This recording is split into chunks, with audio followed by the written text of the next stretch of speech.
देखिए, नीतीश जी की जो हरकत है या जो उनकी भाव भंगिमा है, जो उनके वक्तव्य हैं, इसको लेकर मैं ज़्यादातर पिछले 2-2.5 साल में मैंने कोई वक्तव्य दिया नहीं।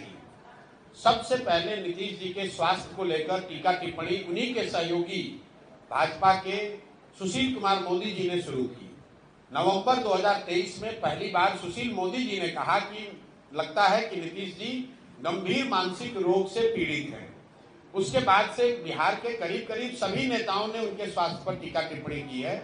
मैंने कभी टिप्पणी नहीं की थी जनवरी तक, लेकिन जनवरी में जब बीपीएससी का आंदोलन चल रहा था, अधिकारियों से या व्यवस्था से हम लोग की बातचीत चल रही थी, तब मुझे इस बात का अधिकारियों के माध्यम से भी फिर से ज्ञान हुआ, समझ आई कि नीतीश जी की मानसिक हालत दिनों दिन इतनी खराब हो गई है कि उनको ज्यादातर विषयों की समझ ही नहीं है, कोई उनको पता ही नहीं चल रहा है कि राज्य में हो क्या रहा है।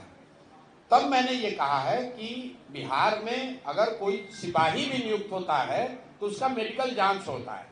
कोई भी नौकरी, अगर आप पत्रकार हैं, अगर आप मानसिक तौर पर स्वस्थ नहीं है तो आपको पत्रकारिता की अनुमति नहीं दी जाएगी।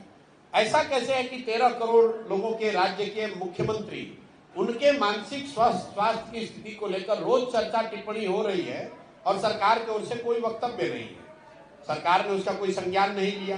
फिर हमने कैमरे पर कहा और आज रिपीट कर देते हैं, नीतीश कुमार शारीरिक तौर से थके हुए और मानसिक तौर पर अस्वस्थ हो गए हैं। और अगर इसका प्रमाण आपको जानना है तो खाली आप खड़े होकर नीतीश कुमार जी से उनके मंत्रिपरिषद के सदस्यों का नाम पूछ लीजिए। नीतीश कुमार की मानसिक हालत आज ये है कि वो अपने मंत्रिपरिषद के साथी मंत्रियों का नाम तक नहीं जानते हैं, नहीं याद है उनको, और उनके भरोसे 13 करोड़ लोगों का जीवन छोड़ा हुआ है। तो नीतीश कुमार जी की तो गलती है ही, उन्हें इस्तीफा देना चाहिए क्योंकि वो स्वस्थ नहीं है। लेकिन उससे भी बड़ा दोष उनके सहयोगी दल भाजपा का है, क्योंकि ये नहीं संभव है कि देश के प्रधानमंत्री और गृह मंत्री को ये पता नहीं है कि मुख्यमंत्री नीतीश कुमार की मानसिक हालत या उनकी स्वास्थ्य की स्थिति क्या है।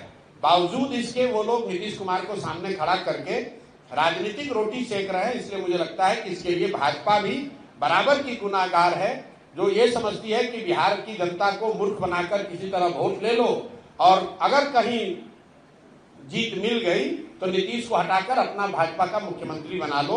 ये उनकी रणनीति है। इसलिए मुझे लगता है कि नीतीश जी तो बीमार है ही, लेकिन उस बीमार व्यक्ति को जनता के ऊपर थोप के रखना, मुख्यमंत्री बनाए रखना, इसका ये जो गुनाह है ये भाजपा कर रही है और भाजपा के लोगों को इसका जवाब देना चाहिए।